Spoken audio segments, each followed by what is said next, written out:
Hola, soy Denise Merker y esto es Hablemos, un producto de Nemas Podcast.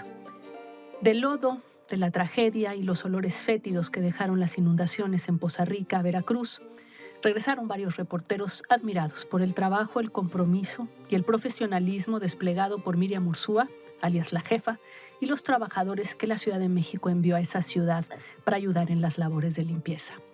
Se dice fácil, pero en momentos en los que lo que más abunda son las críticas justificadas, justificadísimas, por la inacción y la incompetencia de muchas autoridades, pues un señalamiento como este destaca y es el que han merecido Miriam y su equipo. Aprendamos de lo bueno. ¿Qué hace falta para tener un sistema de prevención, de alertamiento y de respuesta oportuna ante los inevitables embates de la naturaleza en un país, el nuestro, donde padecemos sismos, potenciales erupciones volcánicas, huracanes y lluvias torrenciales? Miriam, muchísimas gracias por estar con nosotros. Muchísimas gracias por la invitación. Miriam, empecemos por... Creo que no se ha dimensionado, a pesar del esfuerzo que hemos hecho, la magnitud de lo que ocurrió con estas lluvias torrenciales en el centro de la República. Sabes, hay otras cosas que luego se pueden dimensionar mucho mejor, los edificios que caen, el sismo, pero en este caso tal vez la magnitud, la extensión de lo que implicaron estas lluvias, la devastación de partes completas de ciudades, a lo mejor ha faltado que nosotros, que somos los que hacemos ese trabajo, hagamos entender al país de qué magnitud fue lo que ocurrió. Tienes toda la razón. La verdad es que es bastante complejo lo que acaba de pasar. Esto, desde 1985 a esta fecha, si bien es cierto que se ha avanzado muchísimo en términos institucionales, en términos de programáticos, en términos de las herramientas básicas para hacer gestión de riesgo, es decir, hacer la prevención, todavía nos falta mucho, efectivamente nos falta. Tenemos que seguir haciendo protocolos y estos protocolos implican, digo, un desarrollo intenso, no solamente de los atlas de riesgo. El atlas de riesgo es un instrumento, una herramienta, sino que de los sistemas de alerta temprana múltiples, que son los que en la Ciudad de México funcionan. Y funcionan bastante bien, es decir, hemos tenido una temporada de lluvia en la Ciudad de México que fue desde el 15 de mayo hasta el 15 de octubre. Afortunadamente ahora te puedo decir que 4 días más no va a llover, pero hemos tenido una compleja temporada en donde hemos tenido alrededor de 6 inundaciones que fueron justamente en las zonas más bajas de la ciudad, que han afectado no solamente a Iztapalapa, que es la parte donde está Ejército de Oriente, pero también ha sido en Tláhuac, todo lo que tiene que ver con el canal de Chalco, que hemos tenido en un principio de la temporada también hemos tenido algunos problemas en parte de Cuauhtémoc, parte de la Gustavo Amadero, parte de Xochimilco, etc. Y en Magdalena Contreras, que fue la otra gran inundación que tenemos. Pero a pesar de eso, la Ciudad de México tiene un sistema de alerta temprana que permite con 6 horas de anticipación avisarle a las alcaldías. Por supuesto que tenemos pronósticos anteriores, qué es lo que puede pasar. Pero concretamente le estamos diciendo va a llover y sabemos cuántos milímetros puede llover, pronosticamos eso, y también en qué alcaldías va a caer. Tenemos también el informe de los vientos, hacia dónde van a ir las nubosidades y por lo tanto qué alcaldías van a ser las más afectadas en ese momento, y empezamos a hablar con los alcaldes directamente. O sea, hay que prepararse, hay que llamar a la gente, hay que perifonear, hay que ver que todos los actores que están dentro de sus demarcaciones pues sean avisados de esta situación. No es fácil, no es nada de fácil. Y por eso que nos hemos apoyado mucho en los medios de comunicación también. Es decir, nosotros tenemos una red social de cerca de 1,5 millones de personas, a las cuales llegamos todos los días. Todos los días llegamos con información del boletín. Tenemos 4 boletines al día. Y estos boletines te van diciendo no solamente lo que pasa con el volcán, no solamente lo de la temperatura, sino que también tomamos lo de la calidad del aire.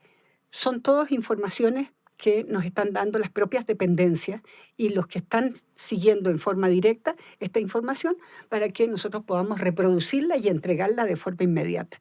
Es decir, este ha sido un largo periodo en donde hemos logrado ya tener, una relación con el Sismológico Nacional, con el meteorológico, con Senapred, con la Coordinación Nacional de Protección Civil, con las alcaldías, con diferentes organismos, con medio ambiente, que nos den la información para poder transmitirla de la forma más rápida posible.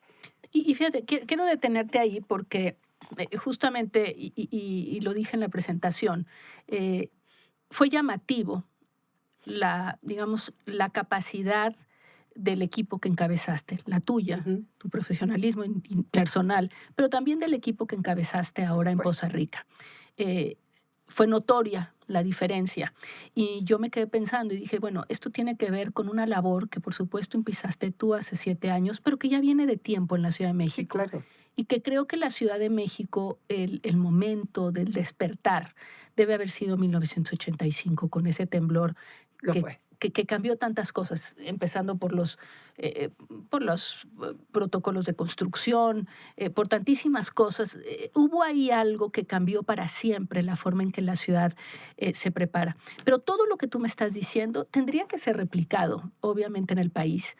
Y cuando tú me dices esto tan importante que es, ustedes hacen un trabajo de centralización de información de muchas dependencias y de ahí transmisión a quienes ustedes consideran que tienen que estar informados. Así es. Y que me imagino que a su vez ellos, al recibir esa información, tienen que actuar en consecuencia. Así es. Esta centralización de la información y esta transmisión a las alcaldías y demás es algo que se ha hecho, pero que no está, digamos, protocolizado en ninguna parte.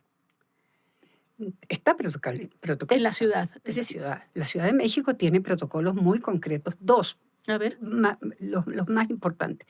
Tenemos un protocolo de emergencia sísmica, que es un protocolo que empezó justamente con la doctora Sheinbaum, que una de las instrucciones principales que nos dio, yo creo que antes de que empezáramos a trabajar, dijo: quiero que ustedes privilegien la prevención por sobre la emergencia, lo cual tiene mucho sentido.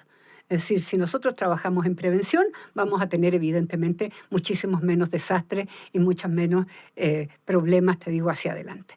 Por lo tanto, empezamos a trabajar desde ese momento en los protocolos. Y el primero fue el protocolo de emergencia sísmica, que en este momento lo hemos ido perfeccionando cada vez más y que significa la movilización de cerca de 5.000 funcionarios de la Ciudad de México que están preparados para saber dónde tiene que hacer. ¿Qué tiene que hacer? ¿Dónde tiene que irse? No es que tenga primero que ir a su casa, tenga que ir a ver si su abuelita o su primo está bien, sino que saber que tiene que llamar a un número de teléfono en su casa, saber que todos están bien, todos están sin problema, y en ese momento él tiene que partir inmediatamente al lugar que se le ha asignado, a la alcaldía que se le ha asignado, a la coordinación territorial que se le ha asignado, al cuadrante que se le ha asignado. ¿Para qué? Para atender a la gente. Es decir, tenemos claro qué es lo que tenemos que hacer desde el primer segundo que suena la alerta sísmica. De que suena la alerta sísmica, sabemos que hay 5 cóndores que van a salir y van a decirnos en menos de 3 minutos si acaso tenemos o no tenemos colapsos en la ciudad. Eso es lo primero.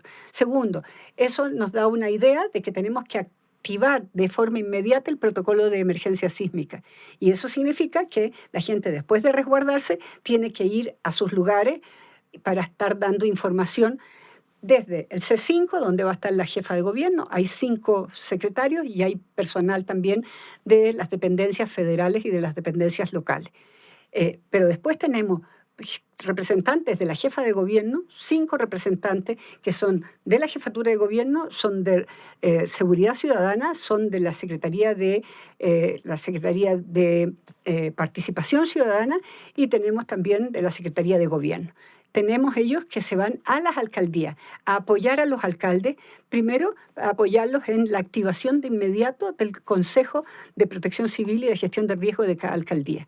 Eso se nos está avisando en forma inmediata al C5, en donde está la jefa de gobierno. Pero después de eso tenemos todo un grupo de gente grande que va a los 800, a las 72 coordinaciones territoriales.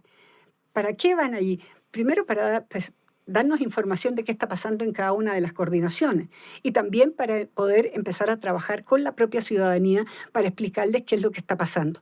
En esos momentos siempre hay problemas de fake news, o sea, de noticias falsas que todo el Sí, mundo sí. se dice que han pasado más cosas de las que han pasado Ujú. o que, Sí, sí, que sí. crean más bien conflictos y angustia a las personas. Y después tenemos un grupo de cerca de 800, de 1012 personas que están yendo a, a los cuadrantes de la ciudad. Es decir, tenemos dividido toda la Eso, pero ciudad eso no en se esto. improvisa. No, no se improvisa. Es Nos ha que costado mucho tiempo porque además tú sabes que hay una gran movilidad funcionaria y por lo tanto cada vez tenemos que estar haciendo capacitaciones y indicándole a las personas qué es lo que les corresponde. mira, te escucho, Miriam, y la primera cosa que te digo, te tengo que decir es, ¿qué se necesita para hacer tu trabajo? Uno no se improvisa en lo que tú estás haciendo. No, Yo leía tu currículum, me llamó la atención que tienes mucho tiempo trabajando en el tema de prevención de riesgos. así es. Vi que habías estado con la ONU para un programa, un informe de prevención de desastres en Centroamérica. No sé, ¿de cuándo empieza esto, Miriam? ¿Cuándo empezaste con esto? Uf. Primero que yo soy arquitecto, estudié arquitectura. Eh, Cuando yo entré a la universidad, eh, yo me propuse varias posibilidades de carrera para entrar. Una de las carreras era trabajo social. Eh, y por supuesto también arquitectura. Me gustaba mucho arquitectura, pero el trabajo social siempre me ha gustado muchísimo, trabajar con la gente. Esto de poder ayudar a la gente, te digo, se puede hacer de distintas maneras. Y sí, entré a arquitectura, pero también entré a trabajo social. Y tuve que tomar una decisión y decidí arquitectura. Y no sabes cuánto tiempo me estuvieron diciendo, ¿por qué no entras a esto? Porque tú, realmente entré, creo que eran los 3 primeros puntajes para poder entrar a la carrera. Pero entendí que arquitectura también tiene un trabajo social importante. Yo no quería ser un arquitecto para viviendas unifamiliares. Yo Ujú, quería ser un arquitecto para unidades sociales, ujú. para un trabajo de vivienda social y para una reforma universitaria que era necesaria en ese momento. Yo entré a estudiar en la Universidad de Chile eh, y nosotros hicimos una reforma grande, te digo, en la universidad y especialmente en arquitectura, para justamente cambiar esa forma de De los ver la arquitectos, carrera. de ver la carrera. ¿Ya? Y después de eso, yo tuve que salir de Chile. Yo salí en el año 73, a finales del 73, y justamente Con el golpe de Estado, con imagino. el golpe de Estado. Nosotros trabajábamos en la facultad, éramos estudiantes, éramos jóvenes, estábamos activos, estábamos entusiasmados con lo que se estaba En haciendo Allende. Ajá. y bueno, hubo que salir y eso me llevó hasta La Habana. Yo en La Habana terminé mi carrera de arquitectura, pero algo interesante que a mí me ha servido muchísimo es que yo fui trabajador estudiante. Es decir, yo trabajaba, pero estudiaba también en la universidad en las tardes y pues con eso finalmente me recibo como arquitecto, pero me especializo en hospitales. ¿Sí? Me Mm. gusta el trabajo de hospitales y saber qué es lo cómo se hace ese trabajo. Entonces, esto no ha sido causal, no ha sido casual. Esto ha sido, te digo, poco a poco se fue dando en mí como profesional, te digo, la necesidad de ayudar, de apoyar, etcétera. Entonces, llego a México en el 78. Yo tuve mucha suerte. Yo siempre he sido, yo digo que he sido privilegiada. ¿Ya? Llegué en el 78 a casa de unos amigos, que eran amigos de mi familia, no eran amigos directamente míos. Y el día que yo llego, al día siguiente me dice, tienes trabajo. Y yo no me demoré más de 24 horas en México de tener un trabajo en la SAOP, en la Secretaría de Asentamientos Humanos y Obras Públicas, en donde tuve como compañeros a gente excepcionalmente buena, excepcionales profesionales como Roberto Ivenchuk, por ejemplo, Sí, claro. como Julio García Coll, todo un grupo de gente que estaba trabajando la planeación urbana y que me enseñó a trabajar, a conocer el servicio público y a conocer las ciudades desde el corazón de las ciudades. Y posteriormente, de estas casualidades de la vida, digo, yo entro a Greenpeace, yo fui directora de Greenpeace Sí. del Cono Sur, que también me tocó, te digo, la parte, es mis años de activista, en donde trabajé muchísimo en contra de las pruebas nucleares de en el Mururoa, Pacífico. del Pacífico Sur, con Francia, y la verdad es que fue también sumamente interesante, o sea, interesante el trabajo del activista desde el otro lado del gobierno, ¿ya? Ujú. Es decir, como un actor social. Sí, una ¿ya? ONG en contra del... Exacto. Pero de ahí me llamaron de nuevo y me pidieron que estuviera aquí en México otra vez, en el Programa de Naciones Unidas para el Medio Ambiente. Me dediqué a hacer capacitación en desarrollo sustentable en toda la región de América Latina.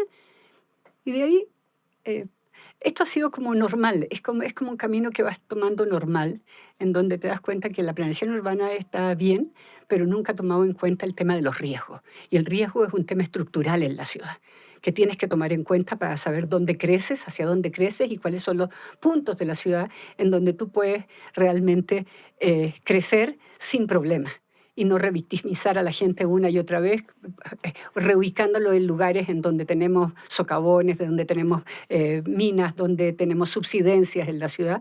Y esto, te digo, fue ayudando muchísimo a eso. Trabajé en el Programa de Naciones Unidas para el Medio Ambiente, en Naciones Unidas, y después yo trabajé con Alicia Bárcena mucho tiempo, que me fuera a Santiago de nuevo a trabajar en un programa muy interesante que también tenía que ver con desarrollo sustentable y con capacitación en toda la región. Para terminar, te digo, haciéndome cargo aquí en CEPAL, México, también del tema de evaluación de los desastres, evaluación económica, social y ambiental de los desastres, y me dediqué a hacer esta evaluación en todo lo que es Centroamérica y el Caribe, especialmente. Entonces, hay un camino, te digo, que fue gestando, te digo, el hecho de que yo en algún momento me encontrara casualmente con la presidenta hace muchos años atrás, hace 7 años atrás, un poquito más, y que... En la delegación, ¿no? Fue en la cuando estaba en la... delegación, ella exacto, tú cuando hiciste estaba... todo el mapeo de riesgo Exacto. de Tlalpan. Y eso, te digo, me llevó a esto otro, a participar con ella. Me sentí sumamente honrada de que me estaban dando una segunda oportunidad en la vida. Y creo que se La lo dije. segunda, después de Sí. la primera siendo... La primera era, hubiera sido la posibilidad de haber trabajado en estos temas en ya, Chile. ya. Sin embargo, no se pudo dar, por diferentes formas, diferentes causas no se pudo dar. Pero aquí me estaban dando esta segunda oportunidad que yo la encontré maravillosa. O sea, encontré que era una alternativa estupenda para poner en la mesa todo el conocimiento que había hacia atrás. Cómo yo veo el tema de la prevención, cómo veo el trabajo social para poder salir, te digo, en forma corresponsable a atender estos temas. Es curioso porque te escucho y pienso que este tema del puesto que tú tienes, sea en la alcaldía, sea en la ciudad, sea a nivel federal, donde quiera que estés, tiene un significado que va mucho más allá de una posición que sea simplemente un puesto político, déjame ponerlo así, en donde no te tocó economía, pero te tocó protección civil y prevención de riesgos. Es que no es así, porque requiere un conocimiento muy específico. Te diría que es muy técnico también. Y al mismo tiempo implica un requerimiento humano, porque cuando veía yo las imágenes que vi tuyas, con el lodo hasta la rodilla, a la temperatura y a la humedad de Poza Rica, con el tapaboca por los olores estos fétidos y todo lo que podía estar ahí, además ahí ocurriendo, y con las personas desesperadas, porque estaban limpiando una calle, pero la gente quiere que limpies las 10 calles al mismo tiempo. Entonces necesitas tener un conocimiento técnico, pero al mismo tiempo tener una empatía, una voluntad de estar dispuesto a estar con las personas en el peor momento de la vida de esas personas. Pero sobre todo, Denise, es que la gente sienta que tú realmente sientes lo que ellos están sintiendo. Eso significa empatía. Es poder tocar a las personas, poder abrazar a las personas en un momento determinado y que la persona sienta que tú estás sintiendo, ¿ya?, su desgracia. Estás sintiendo realmente esto terrible de perder su patrimonio y de encontrarse de repente sin nada después de tantos años de haber juntado para poder tener su casita, para tener su televisión, para tener las cosas básicas. Entonces, a mí me gusta ese trabajo, me gusta el trabajo de territorio, me gusta el trabajo con la gente, me gusta conversar con ellos, me gusta saber qué es lo que pasa. ¿Cómo manejas el reclamo? Porque te voy a decir, tengo imágenes tuyas de cuando los pozos se contaminaron, que la gente consideró que además había una trampa ahí atrás, que alguien no les estaba diciendo la verdad, y yo me acuerdo que tú andabas por ahí. Los microsismos, que también fueron una sorpresa para muchos en la ciudad, y también te recuerdo con los vecinos, seguramente en Poza Rica, y no lo vi, porque no tengo esa parte, pero estoy segura que llegaron a decirte que por qué a su calle no ibas. Sí. Yo vi que estabas en esta parte de Las Gaviotas, se llama la colonia, muy afectada. En la calle está Ruiz Cortines, que es una calle muy importante ahí en Poza Rica. Pero también me di cuenta, viendo el mapa, que a la velocidad en la que se podía limpiar eso, llegar hasta las últimas colonias, pues iba a tomar semanas. Así es. ¿Cómo manejas ese reclamo, que al mismo tiempo es tan comprensible, esa desesperación que uno tiene que entender? Y no solamente en el caso de Poza Rica, lo hemos tenido también aquí en Iztapalapa, lo hemos tenido en Magdalena Contreras. Si la gente, por supuesto, reclama y creo que lo que nos ha faltado ahí es poder llegar a la gente con el conocimiento del riesgo. La gente no se da cuenta, no tiene conciencia del riesgo en el cual vive.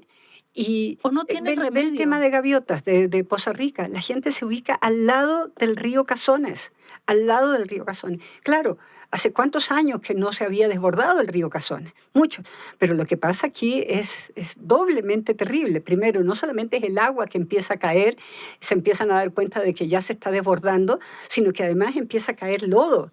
Y además esto se empieza a unir con todo el drenaje de la zona, y entonces eso, te digo, produjo verdaderamente un desastre. Sí, un miasma, porque era lodo putrefacto. Eran 5 centímetros primero, 20 centímetros después, 40, 60, 1 metro 40. Es decir, las casas llegaron prácticamente hasta 1,40 m de altura del lodo, que posteriormente fue cayendo, fue bajando los niveles, pero eso significó después ver qué es lo que había quedado.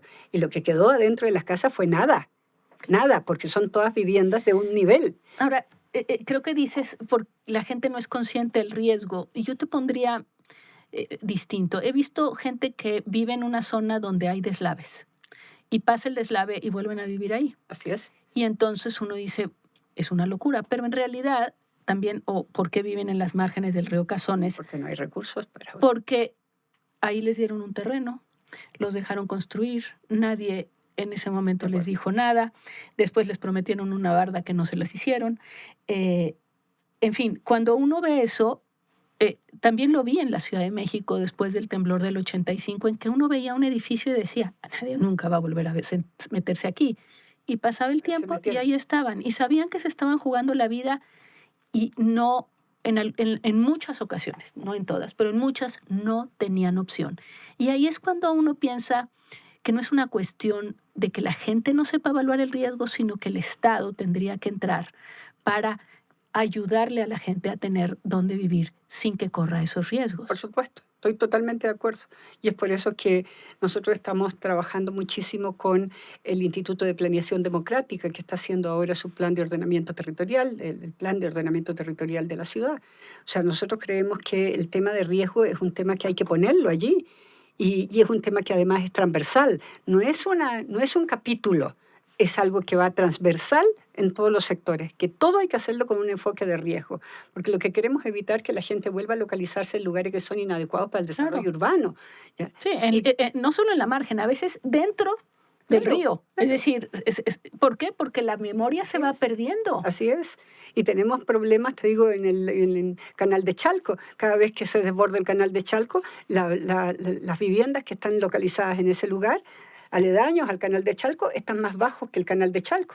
Entonces, cuando sube el agua y se desborda, por supuesto que las inunda completamente. Ahora, tú decías, no es suficiente el atlas de riesgo, porque nosotros empezamos a preguntar y la sorpresa fue, no solo los que se encargan de protección civil no son gente que sabe de protección civil, sino el maestro el amigo, el X, Mm. que sí importa.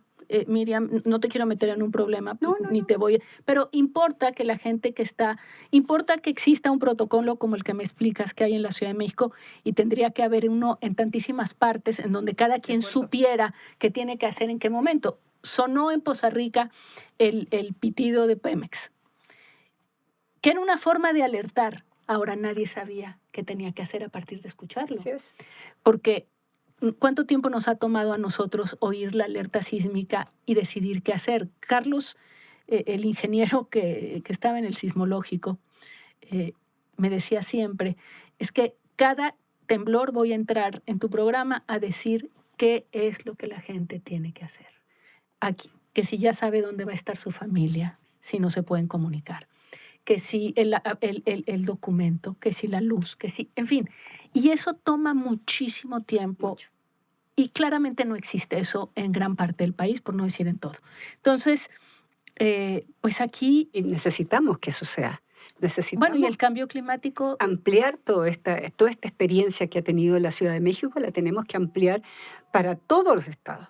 Todos los estados. Es decir, el atlas de riesgo para mí, mi opinión, no debe ser solamente un atlas de riesgo nacional, porque el atlas de riesgo nacional no pero te sirve en mucho. cada municipio. Pero cada área urbana, por grande o pequeña que sea, de acuerdo al sistema de ciudades, tú tienes que decir, estas localidades, estas ciudades, estas zonas Pueblos, metropolitanas tienen que tener un atlas de riesgo, pero un atlas de riesgo que te sirva para la toma de decisiones tanto de la autoridad como de la propia población. Es decir, el atlas de nuestro en la Ciudad de México es un atlas al cual se puede meter cualquier persona, que no tiene ningún costo y que puedes bajar 10 veces o 20 veces o las que quieras para ver dónde está tu vivienda, y el atlas te pregunta, ¿quieres saber cuáles son los riesgos alrededor de a 500 metros alrededor del lugar? Claro, que lo deberías hacer incluso antes de irte a vivir a un lugar. Ah, claro, eso es lo que nosotros comprar decimos. Una casa, rentar un departamento.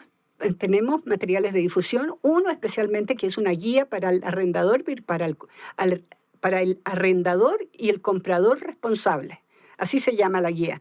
Y está en el atlas de riesgo, es decir, está vinculado a estas cosas. Y eso es lo que te dice, cuando tú te compres una vivienda o vayas a rentar una vivienda, ve el atlas de riesgo, por favor, y ve si vas a comprar todos los temas que tú tienes que preguntar. No es solamente si te gustó, no es solamente si está lindo, no es solamente si está en un parque. Tienes que ver si acaso no te la pintaron con pintura antisísmica. Es una forma de decir, o sea que... Sí, que detrás hay una... Detrás hay una grieta que la taparon con la pintura. Entonces, tenemos que ver ese tipo de cosas, tenemos que pedir los planos estructurales, tenemos que pedir los planes de todos los servicios de agua potable, de drenaje. Tenemos que saber qué es lo que pasa alrededor, tenemos que saber si hay alguna gasera alrededor, una gasolinera alrededor, si qué pasó en la zona cero de 1985 o la zona cero del 2017. Mira, hay lugares, yo toda mi vida he vivido en la colonia Condesa, hay predios en la Condesa que se han caído los edificios en el 85 y después se volvieron a caer en el 2017. Y yo ya vi que construyeron otra cosa ahí.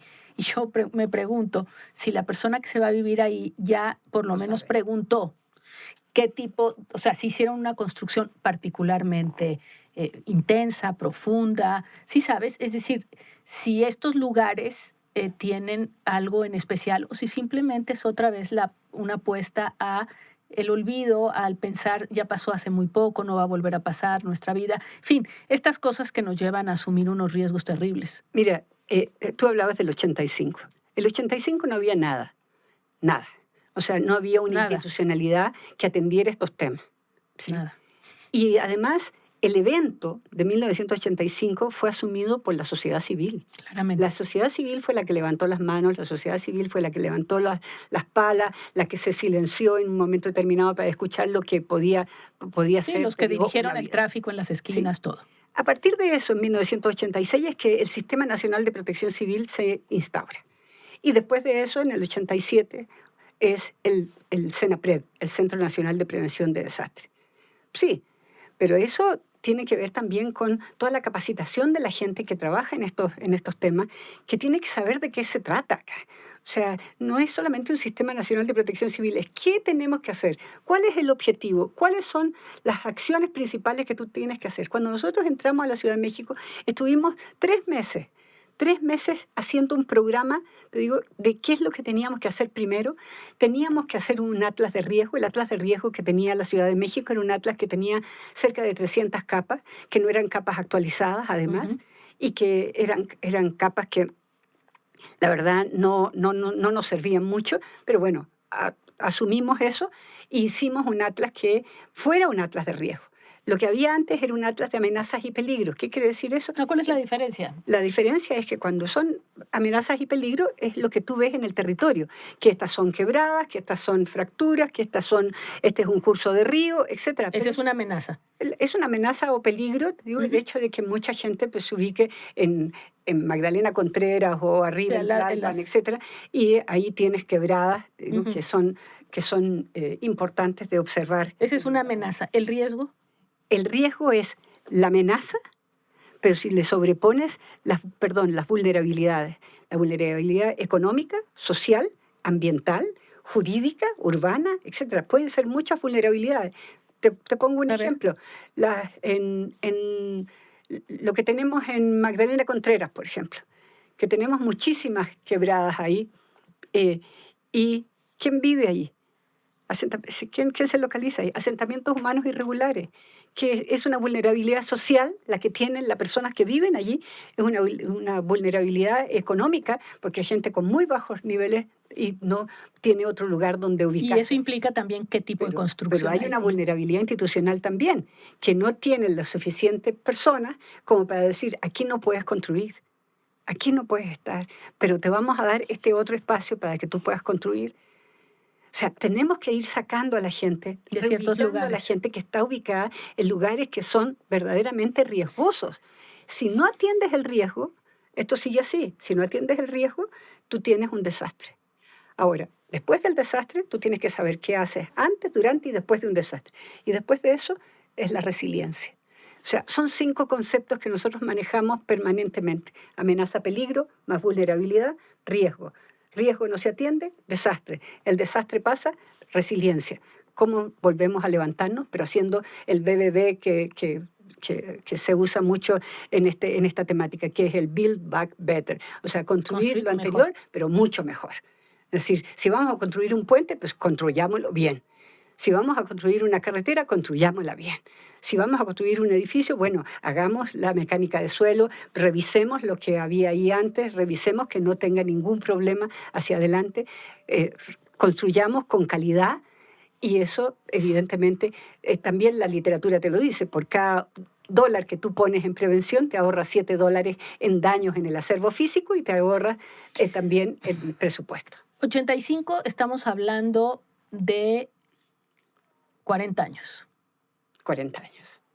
Hicimos un gran trabajo estos 40 años. Pero yo veo entonces lo que le hace falta al país y pienso cuántos años vamos a necesitar. Y con una coyuntura que ahí sí, dime tú que eres la especialista, esto que nos pasó de una lluvia, una vaguada, bueno, de por sí este año ha sido particularmente lluvioso, hay lluvias intensísimas en junio que no habíamos visto, y después se junta, cuando empieza este cambio de la circulación de los vientos, un encontronazo con temperaturas, cae una lluvia intensísima.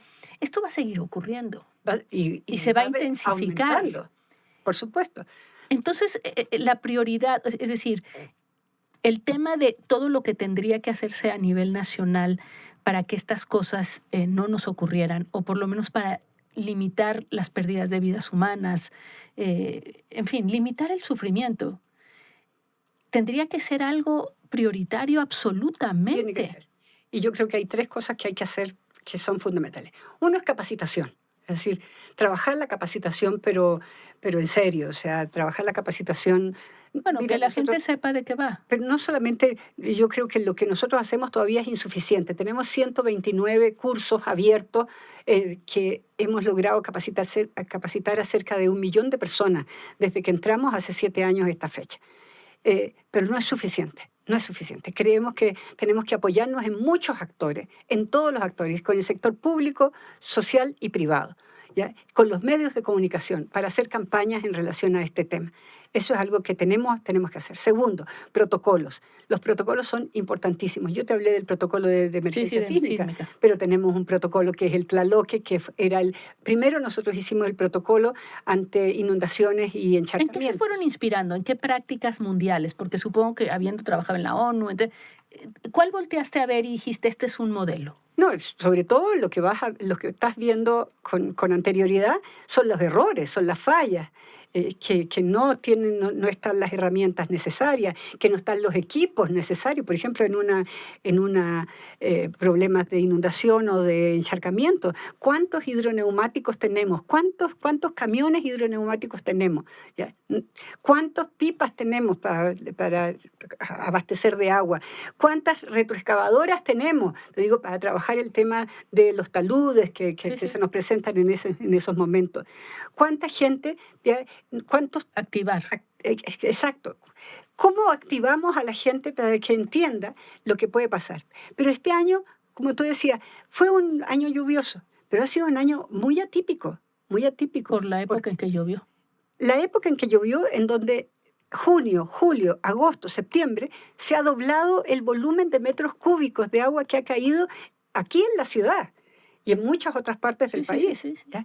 Pero también los milímetros de agua caídos en poco tiempo, es decir, lo que se ha provocado, la velocidad, han sido la velocidad con que han caído esta agua, te digo, ha sido muy corta, en muy poco tiempo, muchísima agua. Es como si te estuvieran tirando el agua con balde, con cubeta. Eso por una parte. Pero lo otro es que entendamos que el cambio climático es real. ¿Ya? No es una historia, como dicen algunos. Y esto nos ha traído ejemplos de lo que pasó, por ejemplo, en la Dala, en Valencia, ¿ya? O lo que pasó en Texas, en Estados Unidos. Los incendios de Australia en el 2019. Y los de Grecia también, y los de España también. California. Pero además, en el propio país, lo que pasó hace unos años atrás, empezó a pasar, te digo, en Monterrey, que cayó una lluvia grandísima y la gente, ¿dónde había construido? En el curso del río. ¿Ya? Entonces, tenemos que entender de que estamos enfrentándonos a una situación planetaria, ¿ya? Ante la cual tenemos que prepararnos más. Y que geográficamente somos particularmente vulnerables, ¿no lo crees? Muy vulnerables. O sea, México, Japón, Chile, que están en todo el cinturón del Pacífico, ¿ya? Te digo, tienen todo. No solamente tienen sismos, terremotos, sino que además erupciones volcánicas y además, te digo, son territorios en los cuales las inundaciones son permanentes. Entonces, tenemos que preocuparnos de eso lo antes posible. Lo antes posible. O sea, tenemos que tener una política de gestión integral de riesgo, una política, digo, como la que hemos empezado a desarrollar. Yo creo que no podemos decir que todo está bien. No, yo creo que todavía nos falta y nos falta más. Y cuando tú dices profesionalizar a la gente que trabaje en esto, aquí en la Ciudad de México, por ejemplo, en la Secretaría, yo tengo una cantidad importante, estoy hablando de un 30% de personal que es técnica básica en protección civil, pero tengo cerca de un 28% de licenciados en protección civil y tengo otro 18-20% que son maestros en protección civil y tengo un 3% que son doctorados en protección civil. Es decir, lo que estamos tratando de hacer es impulsar a la gente a estudiar, a ser profesional en este tema y no solamente la gente de la Secretaría, sino que también estamos tratando de impulsar a los que trabajan en protección civil en las alcaldías. ¿Ya? Sí, ¿Por sí. qué? Porque pues, no tenían esa posibilidad de venir, de estudiar. Hemos abierto caminos con las universidades, con la Facultad de Arquitectura de la UNAM, con el Instituto Mora, con el Politécnico. Ahora, esa es la ciudad y me parece importantísimo. Claro, me parece importantísimo. Te digo, creo que fue muy notorio en esta ocasión que la jefa de gobierno decide enviar este equipo. Y para todos los que estuvieron allá es el ejército y la marina hicieron sus cosas, estaba la Ciudad de México y después un páramo, porque en realidad el país no ha hecho ese trabajo, no se ha hecho ese trabajo en otras partes del país. Y bueno, tú eres una sobreviviente y creo que eso, no, y yo creo que eso te ayuda en lo de la empatía.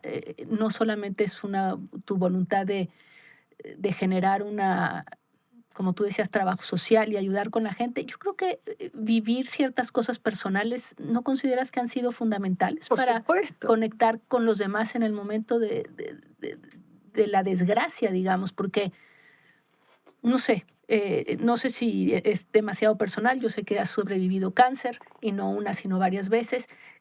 ¿Qué significa eso para un trabajo como el que Que haces? tú ves la vida diferente. Pasar un proceso de cáncer es un tema complicado. Al principio uno se enoja mucho. ¿Por qué yo? ¿Por qué yo? ¿Por qué me tocó a mí? Y sobre todo cuando son cánceres complejos. Yo tuve primero un cáncer de tiroides, el cual recurrió y tuvieron que operarme nuevamente. He sido operada en nutrición, yo soy paciente de nutrición desde hace muchos, muchos años. 1982 fue las primeras veces que estuve allí y sigo estándolo. Y después fue un cáncer de mama y después fue un cáncer de suprarrenales. ¿Sí? Muchas veces me dicen, ¿estuviste en la playa? Yo digo, no estuve en la playa, lo que pasa es que no tengo suprarrenales, entonces no tengo Mira, la forma de protegerme en ese sentido. Pero sí, las primeras veces dije, ¿por qué yo? Y ahora yo lo he tomado muy tranquilamente, o sea, yo creo que eso me ayudó a ser mejor persona, me ayudó a ver la vida de otra forma, me ayudó a entender los problemas de las personas y de que estoy viviendo de gratis. Y por lo tanto tengo que hacer lo posible, te digo, porque la vida sea verdaderamente útil para otras para personas. que tenga un propósito. Es Exacto. esa la Tiene un palabra. propósito. Claro. Tiene un propósito y ese propósito, te digo, eh, me lo he puesto sin querer, ¿eh? O sea, poco a poco se ha ido dando. eh, y no tengo problemas con ese tema, fíjate. Ya se pasó, yo digo, ya pasó. Eh, Pasé periodos de quimioterapia fuerte. Perdí, por supuesto, pelo, perdí uñas, etcétera. Pero después tú dices, bueno, sigue la vida. Incluso en algún momento me dijeron, ¿tú quieres hacerte una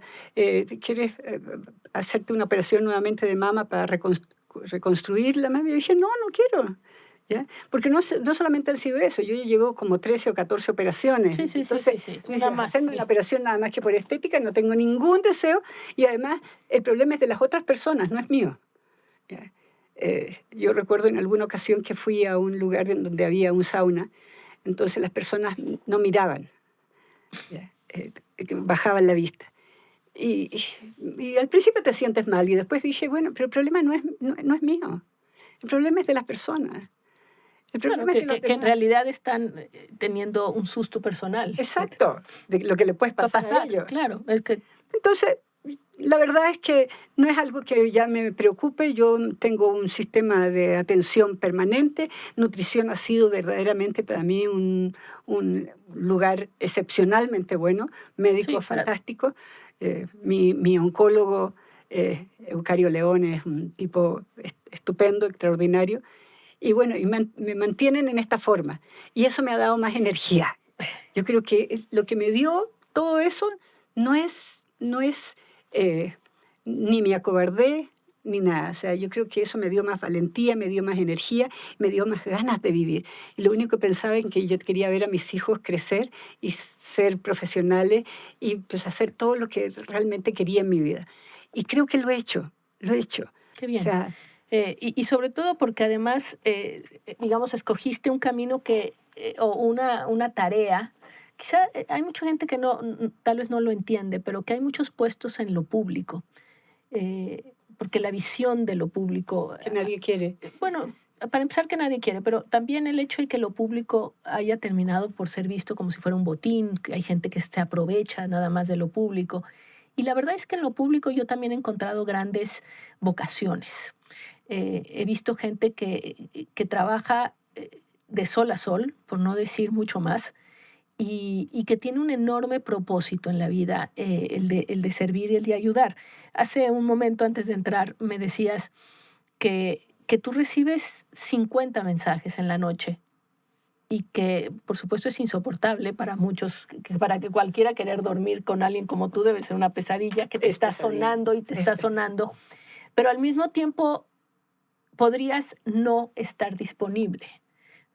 No puedo. Pero, bueno, hipotéticamente, estoy segura que hay gente que hace el mismo trabajo y no está disponible. Pero también entiendo que si eres la persona encargada de esto en una ciudad como la de México, no estar disponible es de una magnitud por todo lo que puede estar ocurriendo todo el tiempo y en cualquier instante. Es que es una gran responsabilidad. Es una gran responsabilidad. O sea, este puesto y este trabajo, te digo, es una responsabilidad que no puedes soslayar. O sea, no puedes apagar un teléfono. Lo que tú decías es real. O sea, pues lo que necesitamos realmente es estar atentos a todo lo que pasa. Y en esta ciudad pasa todo. Y todo el tiempo, hubo un incendio hace poco. Una explosión, las explosiones, te digo. Bueno, y lo que viviste, perdón, lo del Puente de la Concordia, qué cosa tan espeluznante. Sí, son fuertes. Y me tocó también la línea 12. Claro, la línea 12. Y te quiero decir que en esta ocasión, en la Concordia, me recordé muchas cosas de la línea 12. ¿Por qué? Porque ves, te digo, la desgracia ajena no solamente es la muerte, sino que es las personas quemadas a un 90% de su cuerpo. O sea, es una cosa muy terrible, que tienes que mantener la calma, porque si no, pues la primera que te pones a llorar es uno. ¿Ya? Y sobre todo saber qué es lo que hacer en ese momento. Fíjate que yo creo que en esa ocasión en la Concordia se actuó muy rápidamente. Y la jefa de gobierno, en el momento en que esto pasó, se fue. Y yo dije, mira, te vas a demorar 1 hora si vienes en la camioneta. No, dijo, me voy en helicóptero. Y llegó en helicóptero ahí, en muy corto tiempo. O sea, estuvimos todos y se empezó a llamar a toda la gente que era necesario que estuviera en ese momento para atender a los heridos, atender a los quemados y también para hacer lo correspondiente. ¿Ya? Se llamó al Instituto de Seguridad para las Construcciones para evaluar todo lo que eran las columnas y todo lo que es la estructura vial que hay en ese lugar, pero también se llamó atención de víctimas para que atendiera a víctimas. Se hizo en menos de 2-3 horas, teníamos ya el censo completo de las personas y sobre todo nos interesaba mucho tenerlo para saber a qué hospitales estaban yendo y que los familiares estuvieran claros dónde estaban sus familiares, porque es lo que sucede en muchas ocasiones. La gente anda dando vueltas por todos lados y no las encuentra. Entonces tenemos que darle certeza a la población de que tenemos el control y de que podemos entregar, te digo, información fidedigna. Se atendió en la mejor forma posible, se hizo un trabajo importantísimo con la red de salud federal y con la red de salud local, y se atendió a la gente en la mejor forma posible. ¿A veces sientes que hay críticas injustas? Bueno, yo creo que es más que nada porque no se sabe cuál es la profundidad que tiene este tema. ¿Ya? Creo que tenemos que seguir trabajando. Sí hay críticas, te digo, porque no se sabe, porque se desconoce y quizás porque a lo mejor no somos capaces de informar y de comunicar todo lo que estamos haciendo. ¿No sientes que la tarea ahora es una tarea de lobbying para que esto se replique a nivel federal? Digo, no te toca a ti, supongo, no. pero tendría que... Pero yo estoy segura que la presidenta lo tiene muy claro. O sea, la presidenta fue la que nos impulsó a nosotros en la Ciudad de México justamente a hacer lo que en este momento se está cosechando. ¿ya? Y creo que pues, la presidenta, ante un evento de este tipo, pues tiene muy claro y lo planteó además como una de las líneas de que tienen. trabajo de que pues, tenemos que tener un plan nacional en este sentido, de prevención. Miriam, ¿cuánto puede uno durar en un puesto como este? ¿Lleva 7 Hasta que años? dures, hasta que O dures. sea, la energía la tienes. La energía todavía está, estoy contenta. Mm. Eh, yo siempre digo que... pues, ¿Sentiste eso en Poza Rica, lo que yo recibí sí, hasta acá? ¿Sentiste ese reconocimiento de decir, ustedes sí saben? Y el equipo, sí, y nos lo dijeron muchas veces, y la propia gobernadora en la reunión de la mañana, en el puesto de mando, siempre lo reconocía en términos de que el equipo de la Ciudad de México era un equipo que, pues, a ver, llegó, tuvimos un objetivo concreto, empezamos a trabajar y al día siguiente ya se empezaron a ver los resultados. O sea, no fue de que estuviéramos ahí papaloteando a ver qué es lo que hacíamos. O sea, la cosa era saber exactamente la zona en donde teníamos que trabajar, meternos a trabajar y saber que quien se mete primero se mete una retroexcavadora. Después tenemos un volteo. Después de eso, pues se va a dejar a un tiradero. Después de eso, entran, por supuesto, el hidroneumático y empieza a echar agua para poder limpiar todo esto.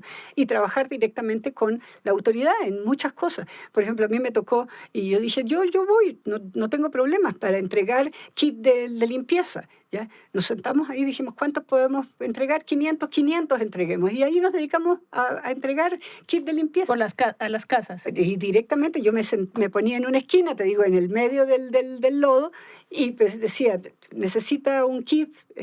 Y llegaba 1, 2 personas, 10 personas, y en menos de 15 minutos yo tenía 200 personas ya ahí listas para recibir su kit, y los compañeros iban y se los iban entregando. O sea, es que mira, presentamos el mapa, ¿no? Y está todas las colonias que están a la vera del Cazones. Y hay una parte que se le encargó a la Marina, otro al Ejército, otro al Estado y otro al municipio. Ajá. Y tenemos el dato de cómo han avanzado. Y no quiero decirte, Marina, Ejército, que por cierto ustedes estaban junto con la Marina en la zona, si no me equivoco, de Gaviotas, luego Estado y municipio 5% de avance, contra 65% del Ejército, de la Marina, Estado 25%. Es decir, en fin, esto es urgente, es lo único que quiero dejar dicho. Esto es urgente. Ojalá esto se hubiera construido a nivel nacional desde hace 30 años. No siento que tengamos los siguientes 30 ni 40 para hacerlo a nivel nacional, porque creo que va a haber una prisa que va a dictar este cambio climático. Lo hemos visto Otis a la velocidad a la que creció. Vimos estas lluvias tan inauditas. Hemos visto lo que está viviendo también la Ciudad de México. En fin, creo que nos está diciendo el reloj que no tenemos ese tiempo. Ojalá se haga pronto. Sí, pero yo creo que hay algo que sí hay que reconocer, que en esta época de lluvias realmente lo que ha pasado en otros estados, te digo, ha sido muy distinto a lo que ha pasado en la Ciudad de México. Nosotros no tenemos un muerto en la Ciudad de México. Sí, es verdad. Hemos trabajado. Y mira que cada vez que veo a los policías con el agua hasta acá sacando gente, digo, ojalá no haya un cable por ahí, nadie se vaya a electrocutar. Todas estas posibilidades que hay. Así es. ¿Por qué? Porque tuvimos que trabajar todos. Y aquí vamos todos. ¿Ya? Todos los servicios de emergencia. No ha habido un muerto. No ha habido muertos. ¿Ya? Y si tú ves las cantidades de viviendas que fueron afectadas, bueno, son mínimas en relación a las 70.000 que tenemos en este momento. Bueno, 100.000 en lo que sea, te digo, pero es mínimo. ¿Ya? Y aquí de inmediato censo y de inmediato apoyo a la gente y de inmediato ponerse ahí con los puestos para la comida, porque nos damos cuenta de que pues, la gente se queda sin nada y pues como cocina, como come. Y la gente reacciona también, ¿no? Vi a los vecinos que llevaban comida, vi gente que llegaba incluso de lejos a ofrecer café. Sí. Hay una cultura. Y hay una cultura y también mucha gente llevó ropa. En fin, mira, yo creo que ese espíritu solidario que tiene el pueblo mexicano es una cosa básica acá, ¿ya? Que nos permite trabajar también, te digo, con todos y para todos. Miriam, te agradezco muchísimo. Gracias por venir aquí y felicidades.